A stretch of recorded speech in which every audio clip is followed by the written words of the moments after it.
శ్రీ గణేశాయ నమః. శ్రీ గురుభ్యో నమః. శ్రీ సరస్వత్యై నమః. కర్తృత్వశాలిని పుణ్యశ్లోక అహల్యాదేవి సంక్షిప్త జీవనగాథ 3వ భాగంనకు సర్వులకు సాదర స్వాగతం. హిందూ సామ్రాజ్యానికి 2 భుజాలుగా భావింపబడే షిందే, హోల్కర్ మరియు కొందరు సర్దారుల మధ్య సామరస్యం నిలిపి ఉంచే ప్రయత్నం అమ్మ నిరంతరం చేసింది. రాజపుత్రులతో ఓడిన తర్వాత షిందే కుటుంబంలోని మహిళలకు భద్రతా లోపం కలిగినట్లు అనిపించగానే వారిని మహేశ్వర్ పంపాలనే ఆలోచన వచ్చినప్పుడు అహల్యాబాయి ఆ విధంగా చేస్తే షిందే పరివారం యొక్క ప్రతిష్ట దెబ్బతింటుందని వారించి తన సైన్యాన్ని వారికి రక్షణగా పంపించింది. అవసరమైతే తాను స్వయంగా వచ్చి ఆదుకుంటానని కూడా చెప్పింది. తమ పుట్టినింటి పరువు ప్రతిష్టలను ఉన్నతంగా ఉంచాలనే ఆమె నీతి ఎంతో ప్రశంసనీయం. షిందే, హోల్కర్ల మధ్య మైత్రి భంగపడినప్పుడు కూడా ఆమె శత్రుత్వ భావం రానియలేదు. అహల్యాబాయి పరమసాధ్వి. ఆమెను బాధిస్తే తమకు మేలు జరగదనే ప్రజల అభిప్రాయం. కబుర్లతో కార్యసాధన జరగదు. ఏ పనినైనా సాధించి చూపాలి.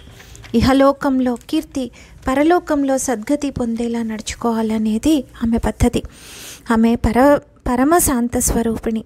ఇతరులతో కలిసి ఉండాలని భావించిన అహల్యాబాయి రాజ్య ప్రతిష్ట కోసం, స్వాభిమానం కోసం అవసరమైతే ఉగ్రరూపం ధరించేది. తనదైన వస్తువును సంరక్షించుకోవాలనే చిన్ననాటి తండ్రి ఉపదేశం రాజ్య రక్షణలో నిరంతరం పాటించింది. ఆమె వ్యక్తులను అంచనా వేయడంలో గొప్పదిట్ట. టిప్పు సుల్తాన్ విషయంలో తుకోజీని అప్రమత్తం చేస్తూ ఆమె ఇలా వ్రాసింది: టిప్పు విశ్వాసపాత్రుడు కాదు. నీ దగ్గరకు పంపిన కాగితాలను జాగ్రత్తగా పరిశీలించు. ఎటువంటి ప్రలోభాలకు లోను కాకు. అప్రతిష్ట పాలయ్యే పరిస్థితిలో ఎప్పుడూ చిక్కుకోకు అంటూ ధూర్తులైన ఆంగ్లేయుల కూటనీతిని కూడా దేవి అహల్యాబాయి కనిపెట్టింది. ఆమెకు ఆ క్షణాలు బాగా గుర్తున్నాయి. మల్హార్రావు అంతిమ దినాల్లో అతని మనసులో ఒకే బాధ ముళ్ళులా గుచ్చుకునేది. తాను ఆంగ్లేయులను తరిమివేయకుండానే ఇహలోకం విడిచి వెళుతున్నందుకు తీవ్ర మనస్తాపం చెందేవాడు. రఘోబాదాదా ఆంగ్లేయుల మధ్య కలయిక ఎప్పుడూ జరగకుండా ఆమె నిరంతరం ప్రయత్నిస్తుండేది. తన శత్రువు యొక్క శత్రువు తనకు మిత్రుడు అనే రాజనైతిక న్యాయాన్ని అనుసరించి ఫ్రెంచి వారి నుంచి సహాయం పొందడానికి సాగర తీరంలో నిఘా కొరకు సర్దార్ ఆంగ్రీతో సహకరించాలనే సూచించింది. ఇది ఆమె రాజనీతికి ప్రబల నిదర్శనం. ఇంగ్లీష్ వారికి వ్యతిరేకంగా హిందూ సర్దారులు ఒకటిగా ఉండాలనే ఆమె కోరిక సంఘటిత శక్తి యొక్క బలం నిరూపించడానికే. ఇంగ్లీష్ వారు వసాయి కోట జయించడానికి తీవ్ర ప్రయత్నం చేశారు. దేవి అహల్యాబాయి మహదోజీ షిందేను దక్షిణం వైపు ఆంగ్లేయులతో యుద్ధానికి పంపి ఉత్తరం వైపు తాను నిఘా ఉంచింది. ఆమె ఆంగ్లేయులను ఎలుగుబంటితో పోల్చింది. పులి, సింహం వంటి అడవి జంతువులు ఎదుట నుండి దాడి చేస్తాయి, కానీ ఎలుగుబంటి చంపేస్తుంది. దాని పట్టు నుండి వ్యక్తి విడిపించుకోవాలి. ఇంగ్లీష్ వారు వ్యాపారం ముసుగులో ఇక్కడ రాజ్యాధికారం పొందాలని వచ్చారు.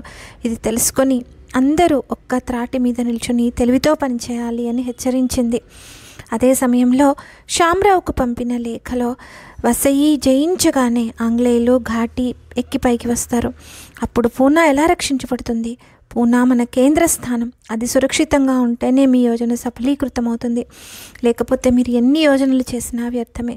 మీరు శ్రీమంత్ పీష్వాకు సహాయంగా ఉండలేకపోతే నేనే స్వయంగా అతనికి సహాయంగా వెళ్తాను అని ఆమె సందేశం పంపింది.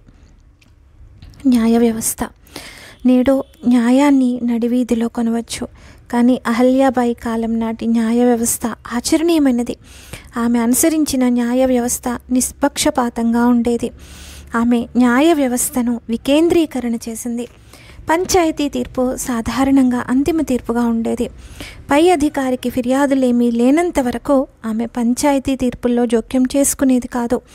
మహాత్పూర్ రాజపుత్రులు చేసిన ఫిర్యాదును పురస్కరించుకొని ఆమె సంబంధిత అధికారులను పిలిచి 11 సూత్రాల పత్రాన్ని వారికి అందించింది. దీనివల్ల ఆమె న్యాయతత్పరత అవగతమవుతుంది. ఎవరి వలన కూడా అధిక ధనరాశి కోశాగారంలో జమ కాకూడదనేది ఆమె శాసనం. ఒకవేళ ఎప్పుడైనా ఆ విధంగా జరిగితే వెంటనే తిరిగి చెల్లించబడేది. రఘునాథ తివారీ అనే ఒక వంటవాడు మరణించాక అతనికి సంతానం లేదు అనుకొని అతనికి ఇవ్వవలసిన ధనం 423 రూపాయల 3.6 రాజకోశాగారంలో జమ చేశారు. కానీ అతనికి ఒక కొడుకున్నాడని తెలిసిన వెంటనే ఆ ధనం కుమారునికి ఇవ్వబడింది. ఆమె రాజ్యంలో మాణిక్ చంద్ అనే వ్యాపారి ఉండేవాడు. అతని కుమార్తె వివాహం నత్తూజీ అనే ఒక యువకునితో నిశ్చయమైంది. నిశ్చితార్థం అట్టహాసంగా జరిగింది. కానీ తర్వాత సత్తూజీకి ప్రమాదకరమైన జబ్బు ఉన్నదన్న సందేహంతో మాణిక్ చంద్ సంబంధం రద్దు చేసుకున్నాడు. అయితే నత్తూజీ నిశ్చితార్థం సమయంలో చాలా సువర్ణాభరణాలు పెట్టి ధనం కూడా బాగా ఖర్చు చేశాడు. సంబంధం రద్దు కాగానే ఆర్థికంగా మానసికంగా దెబ్బతిన్న నత్తూజీ అహల్యాబాయికి నివేదన పత్రం సమర్పించుకున్నాడు. ఆమె నిజాలు విచారించి తీసుకున్న ఆభరణాలు అయిన ఖర్చులు మొత్తం నత్తూజీకి తిరిగి ఇవ్వాలని, అంతవరకు సంబంధం రద్దు కాదని మాణిక్ చంద్ను ఆజ్ఞాపించింది. న్యాయం దృష్టిలో పాలకులు ప్రజలు సమానమేనని ఆమె భావించేది. అందుకే రాజ్యంలోని అతి బలహీనమైన వ్యక్తికి కూడా అన్యాయం జరగకూడదని ప్రయత్నించేది. న్యాయపాలన పట్ల ఆమె అతి జాగరూకత కలిగి ఉండేది. తన రాజ్యంలో నియమబద్ధమైన న్యాయాలయాలు ఏర్పాటు చేసింది. గ్రామాలలో పంచాయతీలకు విస్తృత అధికారాలు ఇచ్చింది. సుయోగ్యమైన మార్గదర్శనం నియంత్రణ వలన పంచాయతీ న్యాయ సంస్థానాలలో శీఘ్రంగా నిష్పక్షపాతంగా న్యాయం లభించేది. ఒకవేళ ఎవరైనా అక్కడ అసంతృప్తి చెందితే వారు నిరాటంకంగా అహల్యాబాయి వద్దకు వెళ్ళేవారు. ఆమె రాజ్యంలో న్యాయం పొందడం చాలా సుగమం. ఆమె న్యాయ పద్ధతి పట్ల ప్రజలకు ఎంత విశ్వాసం అంటే ఆమె ఆజ్ఞను పాటించకపోవడం పాపంగా భావించేవారు. ప్రజాహితాన్ని దృష్టిలో పెట్టుకొని అవసరమైనప్పుడు కొత్త చట్టాలు చేయడం కానీ పాత వాటిని సరిదిద్దడం కానీ జరుగుతుండేది. సిరోంజ్లో ఖేమ్దాస్ అనే ఒక ధనికుడు ఉండేవాడు. అతనికి సంతానం లేదు. అతని మరణానంతరం అధికారులు వారసత్వం లేని కారణంగా అతని ఆస్తి కోశాగారంలో చేర్చాలనుకున్నారు. కానీ అతని భార్య కొడుకుని దత్తత తీసుకుంటానని, ఆస్తి జప్తు చేయవద్దని అధికారులను ప్రార్థించింది. అందుకొరకు ఆ అధికారులు ఆమెను 3 లక్షల రూపాయలు లంచం అడిగారు. గత్యంతరం లేక ఆమె ఒప్పుకుంది. ఆమె తన బంధువు ఒకరి దగ్గర ఆ విషయం చెప్పేసరికి అతను ఆమెను దేవి అహల్యాబాయి వద్దకు వెళ్ళమన్నారు. ఆమె ఆ విధంగా అహల్యాబాయి వద్దకు వెళ్ళి జరిగిందంతా చెప్పింది. దేవి అహల్యాబాయి ఆమె చెప్పిందంతా సానుభూతితో విన్నది. అధికారులను పిలిపించి నిజానిజాలు కనుక్కొని వెంటనే వారిని పదవుల నుండి తొలగించింది. తర్వాత ఆ తల్లికి దత్తత స్వీకారానికి సంబంధించిన కాగితాలు తయారు చేసి ఇమ్మని ఆజ్ఞాపించింది. ఖరగోన్లో బనారసీదాస్, తాపీదాస్ అనే 2 ధనికులు మరణించారు. వారికి సంతానం లేదు. వారిద్దరి భార్యలు దత్తత చేసుకోవాలని అనుకోలేదు. తమ సంపదనంతా అహల్యాబాయికి సమర్పించాలనుకున్నారు. ఆ సంగతి తెలిసాక అహల్యాబాయి వారిద్దరిని రప్పించి, మీరు ఆ ధనం కోశాగారంలో చేర్పించడానికి బదులు ఏదైనా సేవా కార్యానికి వినియోగించండి. తద్వారా మీ భర్తల పేరు ప్రతిష్టలు మరణానంతరం కూడా శోభిస్తాయి. ధనం సద్వినియోగం అవుతుంది. సత్కార్యం చేశామన్న తృప్తి మీకు మిగులుతుంది అని స్వయంగా తెలిపింది, ఉద్బోధించింది. అంత పెద్ద ధనరాశి తన కోశాగారంలో చేర్చుకోవాలనే మోహానికి బదులు ప్రజలలో సత్కార్యాచరణ పట్ల ఆసక్తిని కలిగించడం అనేది చాలా గొప్ప విషయం. తాను స్వయంగా చేస్తూ ఇతరుల చేత కూడా సత్కార్యాలు చేయించాలన్న ఆలోచన పరిపాలకులకు కలగడం అరుదు. షిందే మరియు హోల్కర్ కుటుంబాల మధ్య ఒక భూమి తగాదా ఎప్పటి నుండో ఉంది. ఇరువురు ఆ భూమి తమదేనని వాదిస్తూ ఉండేవారు. చివరికి మధ్యస్థ మండలి ద్వారా నిర్ణయించుకోవాలనుకున్నారు. షిండే సంస్థానం వారు దేవి అహల్యాబాయిని మధ్యస్థ మండలి ఏర్పాటు చేయమని కోరారు. వాస్తవానికి ఆమె ఈ వివాదంలో ఒక పక్షానికి చెందినది అయినప్పటికీ ఎదుటి పక్షం ఆమెను ఎంత విశ్వసించారంటే ఆమె నిష్పక్షపాత న్యాయ వైఖరికి ఇంతకంటే మంచి ఉదాహరణ ఇంకేం కావాలి? దేవి అహల్యాబాయి 2 పక్షాల వారు ఆ భూమి మీద అధికారం వదులుకోవాలని, పశువుల మీద కొరకు దాన్ని విడిచిపెట్టాలని తీర్మానించింది. 2 పక్షాల వారు దాన్ని సంతోషంగా అంగీకరించారు. కొందరు అధికారులు పొరుగు రాజ్యాల వలె నిత్యావసర వస్తువులపై పన్ను పెంచాలి అని సూచన చేశారు. కానీ ప్రజల నిత్యావసర వస్తువులపై అధిక పన్ను విధించడం తగదని ఆమె వారించింది. అంతేకాక పన్నులను తగ్గించి వేసింది. భూమి మీద సాధారణ పన్ను ఉండడం వల్ల నిత్యావసర వస్తువులు చౌకగా ఉండేవి. పన్ను చెల్లింపుదారు స్వయంగా వెళ్ళి కోశాగారంలో పన్ను చెల్లించి వచ్చేవాడు. శ్రీమంత్ పేష్వా వలన కూడా ఎవరికైనా అన్యాయం జరిగిందని తెలిస్తే దేవి అహల్యాబాయి అతనితో స్వయంగా సంప్రదించి న్యాయం జరిపించేది. మహదోజీ షిండే కేందూర్కర్ల నుండి మల్హర్రావు గుర్రాలు కొనడానికి కొంత రుణం తీసుకున్నాడు. వారి మనుమడు రాణోజీ వాటికి సంబంధించిన కాగితాలు తీసుకొని మహేశ్వర్కు వచ్చాడు. అప్పటికే గడువు ముగిసింది. మల్హర్రావు కూడా లేడు. నేటి పరిస్థితుల్లో అయితే అలాంటి రుణం తీర్చడానికి ఎవరూ ముందుకు సిద్ధం కారు. కానీ అహల్యాబాయి తమ కుటుంబ మర్యాద నిలుపుకోవడానికై ఆనాటి నుండి ఆ ధనానికి అయిన వడ్డీతో సహా లెక్కకట్టి పూర్తిగా ధనం వెంటనే అతనికి ఇప్పించింది. ఒక గ్రామ పటేల్ తాను సగం జీతానికి అర్హుడైతే పూర్తి వేతనం తీసుకున్నాడు. అయితే వెంటనే ఆ ఎక్కువ సొమ్ము కోశాగారంలో జమ చేయవలసిందిగా ఆజ్ఞ జారీ అయింది. దేవి అహల్యాబాయి న్యాయం, నిష్పక్షపాతం కఠినము అయినప్పటికీ అపరాధం చేసి ఖైదీలైన వారి కుటుంబాల పట్ల సానుభూతిపూర్వకంగా వ్యవహరించేది. ఆమె వ్రాసిన ఒక పత్రంలో ఈ విధంగా ఆదేశం ఉంది: ప్రతి ఖైదీ కుటుంబంలో ప్రతి వ్యక్తికి ఒక సేరు జొన్నలు ఇవ్వాలి. ఆ విధంగా ఖైదీల కుటుంబం పట్ల ఆదరం చూపడం వలన ఖైదీతో పాటు మిగిలిన కుటుంబ సభ్యులు కూడా మరోసారి అపరాధం చేసే ప్రమాదం తప్పుతుంది. సమాజంలో అపరాధ ప్రవృత్తి పెరగడం సమాజ హితవుకు వినాశకారి అవుతుంది అని భావించేది. సాత్విక సౌందర్యం, వివేకము, స్మరణశక్తి, నిష్కపటత్వం, నిష్కామ ప్రవృత్తి, భగవంతుని పట్ల అపార శ్రద్ధ మొదలైన సద్గుణాలన్నీ దేవి అహల్యాబాయిలో పెద్దల నుంచి సంక్రమించాయి. అహల్యాబాయి ప్రభావానికి రఘునాథరావు భార్య ఆనందీబాయి ఈర్ష్యపడుతూ ఉండేది. తన సౌందర్యం, సంపదల పట్ల ఆమెకు చాలా గర్వం. ఎలాగైనా అహల్యాబాయిని కించపరచాలని ఆమె కోరిక. తన దాసిని అహల్యాబాయి ఎలా ఉంటుందో వివరాలు సేకరించి రమ్మని పంపింది. ఆ దాసి ఆవిడ నిర్మల వ్యక్తిత్వానికి ముగ్ధురాలయ్యి తన స్వామిని ఎదుట పొగిడేసరికి ఆనందీబాయి అసూయ ఇంకా పెరిగిపోయింది. అహల్యాబాయిని కలవడానికి అట్టహాసంగా తన సంపద, సౌందర్యం ప్రదర్శిస్తూ వెళ్ళింది. కానీ ఎటువంటి ఆడంబరము లేకుండా శ్వేత వస్త్రధారిణి, శుద్ధ సాత్వికత్వం మూర్తీభవించిన తేజస్సుతో వెలుగొందుతూ వినమ్ర వ్యక్తిత్వంతో ప్రకాశిస్తున్న ఆ అహల్యాబాయిని దర్శించగానే ఆనందీబాయి ముఖం చిన్నబోయింది. సాత్విక తేజము శరీర సౌందర్యాన్ని జయించింది. దేవుడిచ్చిన కళ దేవుని కొరకే. భారతదేశంలో కళోపాసన ద్వారా భగవంతుని సేవించి తరించిన వారు ఎందరో ఉన్నారు. అనేక మంది రాజులు తమ రాజ్యంలోని కళాకారుల, కవుల ప్రతిభా పాటవాలని తమకే అంకితం చేయించుకోవాలని అభిలషిస్తారు. కానీ అహల్యాబాయి మనస్తత్వం మాత్రం ఇందుకు పూర్తిగా భిన్నం. సంగమనేర్లో నివసించే అనంతపంది అనే ఒక విద్వాంసుడు, గొప్ప కవి, సంగీతకారుడు. శృంగార కావ్య గీతాలాపన, నృత్యం ద్వారా ఉదరపోషణ చేసుకుంటుండేవాడు. కావ్య రచనాశక్తి, గాత్ర మాధుర్యం వల్ల అతను లోకప్రియుడైనాడు. అతని కీర్తిని గురించి దేవి అహల్యాబాయి విన్నది. అనంతపందికి కూడా ఆమెను కలవాలనే ఉన్నది. అతనికి ఆ అవకాశం లభించింది. అహల్యాబాయి అతడిని పిలిపించింది.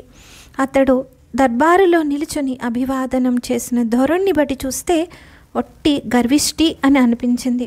సాత్విక ధోరణితో అతన్ని అహల్యాబాయి, కవిరాజా, మీ రచనలు చాలా బాగుంటాయని, మీ గాత్రం ఎంతో మధురమైనదని విన్నాను. భగవంతుని కృప వల్లనే ఇది మీకు ప్రాప్తించింది కదా అని అడిగింది. అనంతపంది, అవును తల్లి, ఇది భగవద్దత్తమే అన్నాడు. అహల్యాబాయి తీవ్ర స్వరంతో, నీకెవరైతే ప్రదానం చేశారో వారినే విస్మరించావు. నీ ఈ కృతజ్ఞతకు శిక్షగా భగవంతుడు నీకు ఇచ్చిన కళను తిరిగి తీసుకుంటే ఏం చేస్తావు అని అడిగింది. అనంతపందికి నోట మాట రాలేదు. దేవి అహల్యాబాయి, కవిరాజా, మనుష్య జన్మ దుర్లభం. అందులోనూ ప్రతిభా పాఠవాలు పొందడం ఇంకా కష్టం. మానవ జీవితానికి దివ్య మార్గం చూపడానికి బదులు మీరు ఆ ప్రతిభను శృంగారమయ భోగలాలసత్వ ప్రవృత్తిని పెంచడానికి ఉపయోగిస్తున్నారు. వివేకం మేల్కొల్పడానికి బదులు వికారం వృద్ధి చేయడానికి ఉపయోగిస్తున్నారు. దీని ఫలితం ఏ విధంగా ఉంటుందో ఆలోచించారా అని ప్రశ్నించింది. అనంతమంది తన గర్వం వదిలి వినమ్రుడయ్యాడు. ఆమె మాటల ప్రభావంతో అతను తన ఖంజరాను అక్కడే బద్దలు చేసి భవిష్యత్తులో తన నోట భక్తి గీతాలే వెలువడతాయని ప్రతిజ్ఞ చేశాడు. కళాకారుల ప్రతిభకు సరైన మార్గదర్శనం పాలకులే చేయాలి, కానీ వారు స్వయంగా పవిత్రులు పరిశుద్ధులు అయినప్పుడే అది సాధ్యమవుతుంది. బిల్లుల సంస్కరణ. సన్మార్గం, సంస్కారం సాధన వలనలే లభిస్తాయి. అజ్ఞానంలో అపమార్గంలో నడిచే తోటి వారిని ప్రభుత్వమే సముద్ధరించాలి. ఆ రోజుల్లో బిల్లుల ఉపద్రవం హెచ్చుగా ఉండేది. కొందరు సామంతులు ప్రోత్సాహం కూడా ఉండడం వలన వారు నిర్భయంగా అడవిదారుల్లో ప్రయాణించే యాత్రికులను దోచుకుంటుండేవారు. ఆ విషయం అహల్యాబాయికి తెలిసింది. వెంటనే కోయనాయకుడిని హాజరుపరచమంది. ప్రయాణికుల్ని ఎందుకు హింసిస్తున్నావు అని అతన్ని ప్రశ్నించింది. అతడు, తల్లి, మా వద్ద జీవన వృత్తికి వేరే మార్గమేదీ లేదు. మమ్మల్ని అందరూ హీనంగా చూస్తున్నారు, కానీ మంచి మార్గంలో సంపాదించుకోవడానికి మాకు సాధనమేమీ లేదు. అడవిలో ప్రయాణించే వారిని మేము అడగగానే ధనం ఇచ్చేస్తే ఏమీ అనం, కానీ నిరాకరించిన వాళ్ళని మాత్రమే బలవంతంగా దోచుకుంటాము అని అన్నాడు. బిల్లుల దొర చెప్పిన దాంట్లో వాస్తవాన్ని అహల్యాబాయి గ్రహించి, నీకు శస్త్రప్రయోగం గురి చూసి లక్ష్యాన్ని ఛేదించడం చేతవునా అని అడిగింది. అతడు చేతవును అన్నాడు. అయితే నువ్వు నీ అనుచరులు కలిసి సైన్యంలో చేరి శత్రువులతో నిజాయితీగా యుద్ధం చేస్తారా? మీకు శస్త్రాలు, వేతనంతో పాటు గౌరవం కూడా లభిస్తాయి, ఇష్టమేనా అని అడిగింది. బిల్ల సర్దారు ఆశ్చర్యంతో అవాక్కయ్యాడు. తనకు ఏదో శిక్ష పడుతుందని భయపడుతూ వచ్చాడు. కానీ ఇంత సంతోషకరమైన ప్రతిఫలమా? దేవి అహల్యాబాయి వారి శస్త్ర కౌశల్యాన్ని సదుపయోగం చేసింది. వారి కుటుంబాలకు భూమి, వ్యాపారం చేసుకోవడానికి సదుపాయాలు కల్పించింది. బిల్లులకే యాత్రికుల రక్షణ వ్యవస్థ అప్పగించింది. ఒకవేళ వారికి బాధ్యతనిచ్చిన ప్రదేశాల్లో దోపిడీలు జరిగితే నష్టపరిహారం చెల్లించాలని చట్టం చేసింది. యాత్రికుల నుండి 1 పైస చొప్పున పన్ను వసూలు చేసే పద్ధతి ప్రారంభమైంది. అది భీల్ కౌడి పేరుతో ప్రసిద్ధమైంది. స్వాభిమాని అహల్యాబాయి. ఢిల్లీ షాదుషా నుండి ఒక సేవకుడు ఒక లేఖను తెచ్చాడు. అతడు, ఈ లేఖ ఢిల్లీ షాదుషా ప్రభువులు పంపారు. సన్మానపూర్వకంగా 2 అడుగులు ముందుకు వచ్చి ఈ లేఖను తీసుకోండి అని అన్నారు. వెంటనే దేవి అహల్యాబాయి, శ్రీమంత్ పేష్వా పాదుషాకు జాగీర్ ఇచ్చాడు కనుక ఆ పత్రానికి అంత గౌరవ మర్యాదలు ఇవ్వవలసిన అవసరం లేదు అని నిర్భయంగా చెప్పింది. అంతటి సాహసి, అంతటి స్వాభిమాని ఆమె. స్వర్ణభూమి అయిన భారత్పై విదేశీయ విధర్మీయ ఆక్రమణదారుల దృష్టి పడినప్పటి నుండి ఈ దేశాన్ని అనేక విధాలుగా దోచుకోవడం ప్రారంభమైంది. పరాజితమైన దేశం యొక్క మాన చిహ్నాలను అవమానించి అగౌరవపరచడం జయించిన దేశాల వారికి ఆటగా మారింది. భారతదేశంలోని అమూల్య సంపదను కొల్లగొట్టడంతో పాటు మహిళలను అపహరించడం, చెరబట్టడం మొదలైన సంఘటనలు ఎక్కువయ్యాయి. హిందువుల శ్రద్ధాస్థానాలైన భగవన్ మందిరాలు, ఆరాధనా స్థలాలను ధ్వంసం చేసి దేవతా విగ్రహాలను పెకిలించి అవమానించడం వంటి చేష్టలు విదేశీ విధర్మీయ మూకలకు పైశాచికానందం కలగజేసేవి. తీర్థయాత్రలు చేసే సమయంలో అహల్యాబాయి ఇటువంటి అనేక భగ్న మందిరాల అవశేషాలను చూసి తీవ్ర మనస్తాపం పొందింది. ఆమె తన మనస్సులో ఈ అవమానకరమైన చిహ్నాలను, అవశేషాలను తుడిచివేయాలని నిశ్చయించుకుంది. ఆ మందిరాలలో తిరిగి పూజా పఠనాదులు, ప్రార్థనలు జరగాలని యోచించి అందుకు కావలసిన ఏర్పాట్లు చేసింది. హిందూ ధర్మానికి జన్మస్థానమైన హిందూ దేశంలో హిందూ మానచిహ్నాల పునరుద్ధరణకు ఆమె బదరీ నుండి రామేశ్వరం వరకు, ద్వారక నుండి జగన్నాథపురి వరకు అనేక దేవాలయాలను పునర్నిర్మించింది. అయితే ఇవన్నీ ఆమె రాజ్యంలోనివి కాదు. ఇతర రాజ్యాలతో సౌహార్ద్రపూర్వకమైన మైత్రి, తన సాత్విక సౌశీల్యతల కారణంగా ఆమెను ఎక్కడ ఎవరు ప్రతికూల పరిస్థితులకు గురి చేయలేదు. దేవాలయాలలో అఖండ దీపం వెలుగుతూ ఉండాలనే ఉద్దేశంతో ధనరూపంగా కాకుండా అవిచ్ఛిన్నంగా నూనె అందచేసే ఏర్పాటు చేయించింది. ధార్మిక స్థలాలు ప్రభుత్వంపై ఆధారపడకుండా స్వావలంబనతో నడవాలనే ఉద్దేశంతో ఆమె దేవాలయాలకు భూమిని దానం చేయించింది. దేశం అంతటా తీర్థయాత్రల కొరకు ధార్మిక స్థలాల పునరుద్ధరణ నిమిత్తం నలువైపులా పర్యటించిన కారణంగా యాత్రికుల కష్టనష్టాలు ఆమెకు పూర్తిగా తెలుసు. ఆ రోజుల్లో ప్రయాణ సాధనాలు మార్గాలు అనుకూలంగా ఉండేవి కాదు. సామాన్య యాత్రికులకు తక్కువ ప్రయాస కలిగేటట్లు, మార్గాయాసం తీర్చుకునడానికి వీలు కలిగేటట్లు ఆయా మార్గాల్లో ధర్మశాలలు, అన్నక్షేత్రాలు, చలివేంద్రాలు, బావులు, నదుల ఒడ్డున ఘట్టాలు మొదలైన అనేక సదుపాయాలను సమకూర్చింది. యాత్రికులకు యాత్ర సులభమైంది. వర్తకులకు కూడా రహదారులు బాగున్నందువలన రాకపోకలకు ఇబ్బందులు తగ్గి వ్యాపారాలు అభివృద్ధి చెందాయి. అయితే పైన చెప్పిన పునర్నిర్మాణాలకు కానీ, దాన ధర్మాలకు కానీ, సేవా కార్యక్రమాలకు కానీ ఆమె ఒక్క పైసా కూడా కోశాగారం నుంచి తీసుకోలేదు. పూర్తిగా తన వ్యక్తిగత సంపద నుండే ఖర్చు చేసింది. పైగా అప్పుడప్పుడు కోశాగారంలో డబ్బు కొరత ఏర్పడితే ఆమె తన వ్యక్తిగత ధనం మీద తులసిదళం ఉంచి దాన్ని కోశాగారంలో జమ చేస్తూ ఉండేవి. వ్యక్తిగత ఆస్తుల లెక్కలు కూడా కోశాగారం లెక్కల్లాగా చాలా ఖచ్చితంగా ఉండేవి. ఆమె అవసరాలు చాలా తక్కువ కావడం వల్ల ఆస్తులు ప్రతి సంవత్సరం పెరుగుతూ ఉండేవి. దేవి అహల్యాబాయి వ్యక్తిగత సంపత్తి అధికారికంగా ధర్మకార్యాల్లోనే ఖర్చయ్యేది. ఈ వ్యవస్థ అంతా గోవింద్ పంత్ అనే వ్యక్తి చూసేవాడు.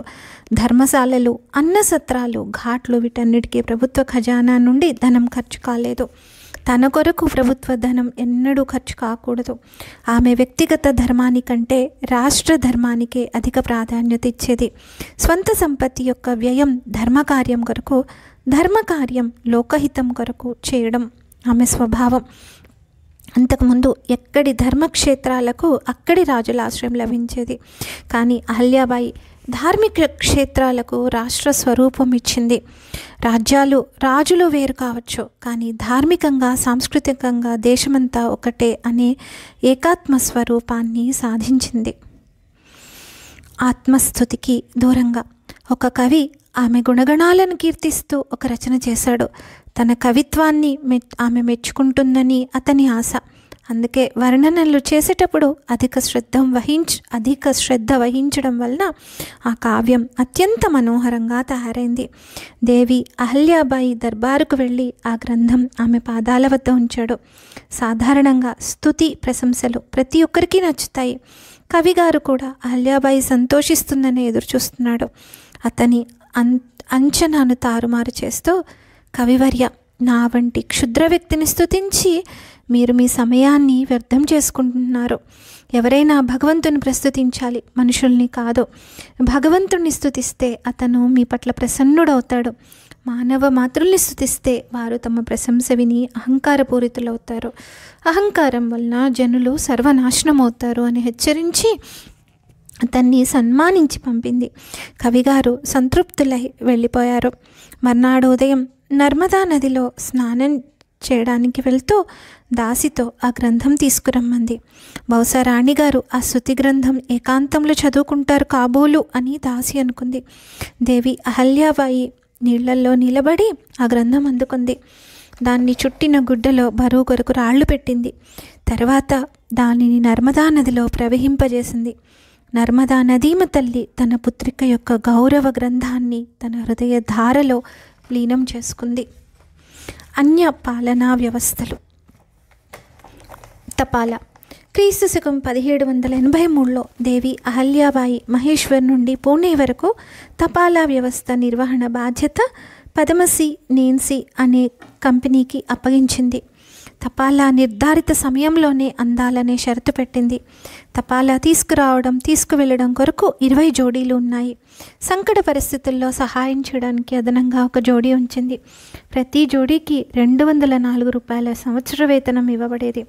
పూనా నుంచి ఢిల్లీకి 16 రోజుల్లోనూ, కలకత్తా నుండి ఢిల్లీకి వర్షాకాలంలో కూడా 15 రోజుల్లో తపాలా బట్వాడా అయిపోయేది. నిర్ధారిత స్థానంలో తోలు సంచుల్లో మూటకట్టి ముందుకు పోయే జోడీకి అందచేయబడేది. అడవుల్లో నుండి వెళ్ళేటప్పుడు గ్రామంలోని పనివారు సహాయం చేసేవారు. తపాలా బట్వాడా దారి చేతిలో మువ్వల కర్ర ఉండేది.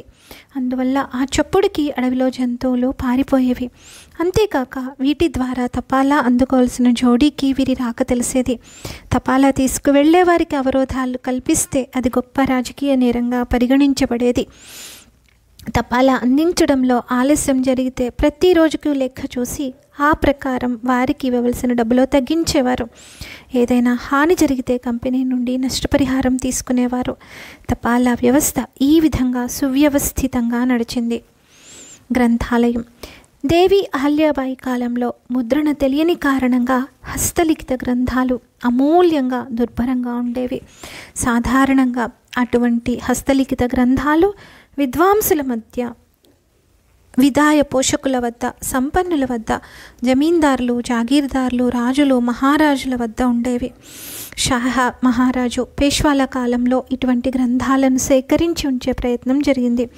అరుదైన హస్తలిఖిత మూల గ్రంథాలను నకలు చేసుకొని ఇచ్చే షరతు మీద మాత్రమే లభించేవి.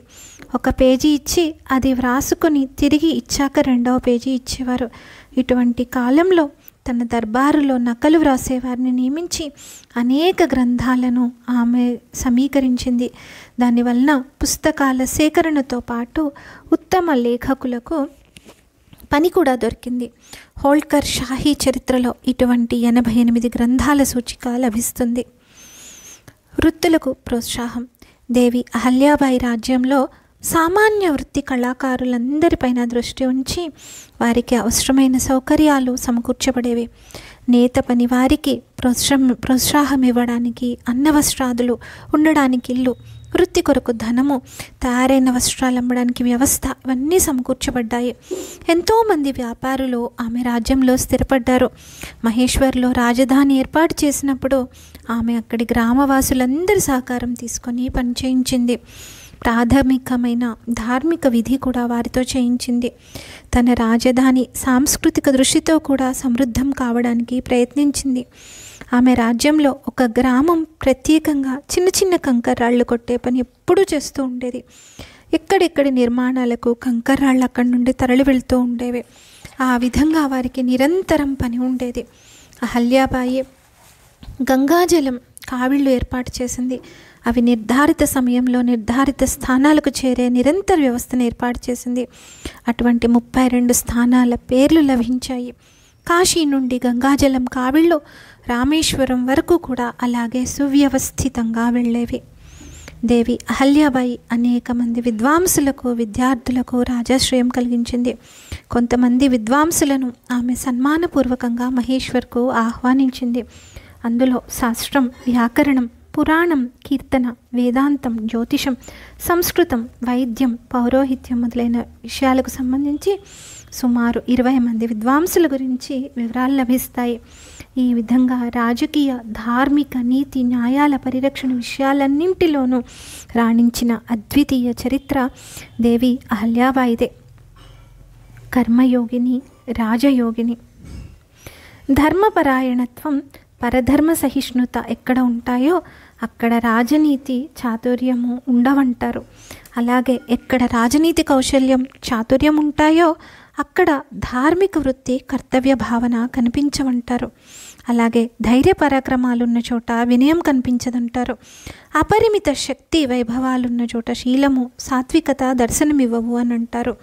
ఈ పరస్పర వ్యతిరేక గుణాలని అహల్యాబాయిలో సాక్షాత్కరించాయి. తెల్లని బట్టలు, కాళ్ళకి పాదుకలు, కూర్చోవడానికి తెల్లని కంబలి, నివాసానికి సాదా భవంతి, అసత్యాన్ని సహించని సత్యశీల ఇవి అహల్యాబాయి సంపదలు. రాత్రి 3వ జామున నిద్రలేచి స్నానం, ధ్యానం, పూజా పారాయణాలు చేసి పురాణ శ్రవణమైన తర్వాత దానాలు చేసేది. బ్రాహ్మణులకు భోజనం పెట్టించేది. ఆ తర్వాతనే ఆమె భుజించేది. ఆమెది సాత్విక శాకాహార భోజనం. తర్వాత ఈశ్వర సంస్తుతి విని విశ్రమించేది. ఆ తర్వాత రాజోచితమైన శుభ్ర వస్త్రధారణ చేసి దర్బారుకు వెళ్ళేది. సూర్యాస్తమయం సమయం వరకు దర్బారులో రాజ్య వ్యవహారాలు పర్యవేక్షించేది. రాత్రి 11 గంటల వరకు దర్బారులో కూర్చునేది. ఆమె పనిచేసే తీరు, వేగం అత్యంత అనుసరణీయమైనవి. అనేక సంకట పరిస్థితుల్లో కూడా ఆమె దినచర్యలో మార్పు ఉండేది కాదు. రాజపదవి విలాసాలకు, భోగాలకు కాక కఠోర కర్తవ్య పాలన కొరకే అనే మానదండాన్ని ఆమె నిర్మాణం చేసింది. అందుకే ఆమెకు చరిత్ర వినమ్రంగా నమస్కరించింది. చౌండి గ్రామం. చౌండి అహల్యాబాయి జన్మస్థానం. అక్కడ ప్రవేశించేసరికి ధూళికణ ఉసుధర్తీకే మాకరే పునీత మలిన తనమన అనే కవిత్వ పంక్తులు జ్ఞాపకం వస్తాయి. అటువంటి మహిమ ఆ భూమిది. ప్రసిద్ధి లేకపోయినా ప్రేరణాస్పదమైన స్థలం అది. ప్రస్తుతం అహ్మద్నగర్ జిల్లాలో జామ్ఖేడ్ తాలూకాలోని గ్రామం అది. సుమారు 1500 జనసంఖ్య ఉన్న ఆ గ్రామంలో దేవి అహల్యాబాయి ద్వారా నిర్మింపబడిన శివమందిరం ఒకటి ఉన్నది. ఆ గ్రామంలో అదే ప్రముఖంగా ఆకర్షించే స్థలం. రాళ్లతో నిర్మింపబడిన ఆ మందిరం కొంతవరకు చెడకుండానే ఉంది. దేవాలయ కలశం మీద కొన్ని మూర్తులు దర్శనమిస్తాయి. 3 అడుగుల వెడల్పుతో ప్రదక్షిణ కొరకు రాళ్లు పరిచిన మార్గం ఏర్పరచబడింది. సభాగృహం చిన్నదే. దాని ముందు ఒక మంటపం ఉంది. అక్కడ చేరడానికి 5-6 మెట్లు ఎక్కవలసి ఉంది. అక్కడి నుండి ఆ రోజుల్లో సీమానది కనిపించేది. అదే మందిరంలో దేవి అహల్యాబాయి యొక్క 2 అడుగుల ఎత్తు రాతి విగ్రహం ఉంది. విగ్రహం ఎడమ చేతిలో ఉన్న శివలింగాన్ని కుడి చేతిలో బిల్వపత్రంతో పూజిస్తున్నట్లుగా ఉంది. తన మూర్తిని తయారు చేయించడం దేవి అహల్యాబాయికి ఇష్టం లేదు. అందుచేత ఆ విగ్రహం ఆమె చనిపోయిన తర్వాత తయారు చేసి ఉంటారు. ఈ రకమైన విగ్రహాలు చాలా చోట్ల కనిపిస్తాయి. ప్రవేశ ద్వారంపై మహారాజా హోల్కర్ ఇండోర్ సంస్థానం అని వ్రాసి ఉన్న తెల్లని శిలాఫలకం కలశం క్రింద కనిపిస్తుంది. మధ్యలో దాని మీద గొడుగు ఉంది. సూర్యుడున్నాడు. దాని వైపున 2 కాళ్ళు పైకెత్తి ఉంచిన గుర్రం, ఎడమవైపు కూర్చుని ఉన్న నంది ఉన్నాయి. గుర్రం మరియు నంది మధ్యన సూర్యుడికి క్రింద ఖడ్గం వంటి శస్త్రాకృతి ఉంది. అన్నిటికన్నా క్రింద ప్రాలోమేసోలభ్య శ్రీహి కర్తు ప్రారబ్ధాత్ అని వ్రాసి ఉంది.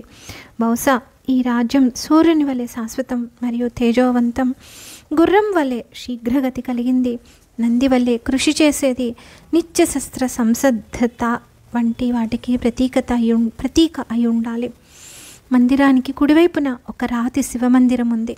శివలింగం కూడా తెల్లరాయిది. లింగాన్ని నాగుపాము చుట్టూ ఉంది, కానీ పడగ మాత్రం లేదు. సాధారణంగా దేవాలయాలకు పేర్లు ఉంటాయి, కానీ వీటికి పేర్లు లేరు. హోల్కర్ వంశవృక్షంలో ఇది అహల్యేశ్వర్ అని అనబడింది. దగ్గరలోనే గ్రామదేవత చౌండేశ్వరీదేవి మందిరం ఉంది. మందిరం వెనుక నదికి వెళ్ళడానికి మెట్లు ఉన్నాయి. నదీ ప్రవాహం మార్గం మార్చుకుంది. మెట్ల కింద మాలేరావు సమాధి ఉందని అంటారు, కానీ అతడు ఇండోర్లో చనిపోయాడు. మందిరం ఎదుట షిండే పురాతన భవనం ఉంది. దాంట్లో 2 గదులు ఉన్నాయి. అవి కూడా శిథిలావస్థలో ఉన్నాయి. ఒక గదిలో అహల్యాబాయి జన్మించిందని అక్కడ గ్రామవాసులు అంటారు. గదిలో పైభాగం తలుపులు నగిషీలతో ఉన్నాయి. ప్రహరీ గోడలు, 2 బురుజులు ఇప్పటికీ శిథిలావస్థలో ఉన్నాయి. దగ్గరలో 3 అడుగుల వ్యాసంతో 7-8 నిలువుల లోతు బావి ఉంది. అడుగున బహుశా రహస్య మందిరం ఉండవచ్చు. మందిరం బయట ఆరుబయట స్థలంలో ధాన్యపు గిడ్డంగి ఉంది.